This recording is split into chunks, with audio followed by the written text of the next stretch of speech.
this is a place where famous people lived during a time when the River City was really considered a hub for the film industry. And these days, Hollywood is the filmmaking capital of the world. But if it hadn't drawn filmmakers west, we might be hearing lights, camera, action right here. We know what our modern-day Jacksonville skyline looks like. Well, let your mind wander a bit and travel back in time. In the early 1900s, there were TV production studios here in the River City.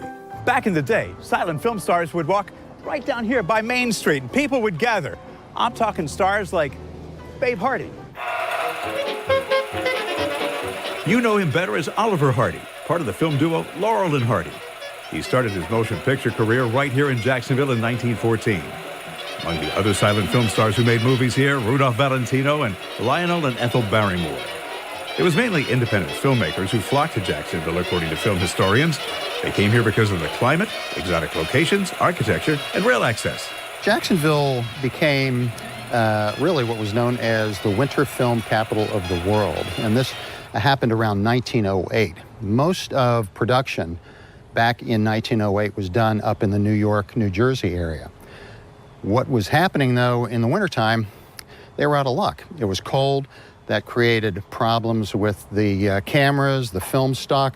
Somebody thought, well, let's do some filming down there in terms of being able to shoot year-round. In 1920, Richard Norman was producing films. Norman, who was white, didn't like the way black actors were always portrayed in subservient roles. He wanted to change that. So when he moved here and established his studio, he produced a movie in 1926 called The Flying Ace. It employed an all-African-American cast and was shown specifically to African-American audiences. He believed that people ought to be treated right and they ought to be portrayed correctly. And he thought that he could make something that would portray African-Americans as they really were and not as, some racist saw them. The stereotypes. Exactly. The film was made at this site that Norman Studios refurbished for history's sake.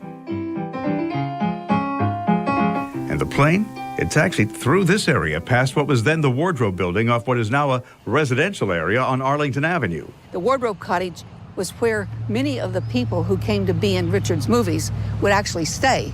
Norman Studios made movies in Jacksonville for about a decade, but when the silent era ended, never made the transition to talkies. So why did Jacksonville lose out on becoming Hollywood East? Seems the movie makers saw the people who lived here as being a bit too conservative.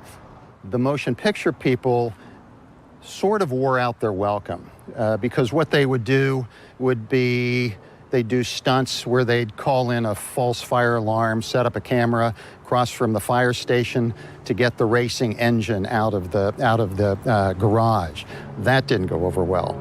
Plus, they would shoot. They would go into areas of town on Sunday when everybody else is in church, just so they have really the downtown area as their own set. People in Jacksonville, Sunday, you don't work on Sunday. So that didn't go over well. Wow, fascinating. Yeah, and consequently what happened is the filmmaking industry here dwindled. The mayor who took office didn't take kindly to the movie makers. An influenza epidemic in 1918 didn't help, nor did World War I. And then there was Hollywood's glamour. All proved too much for Jacksonville.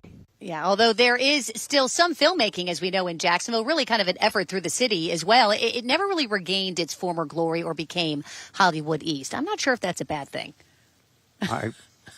We might not be able to afford to live here. Dude, that's true. There you go.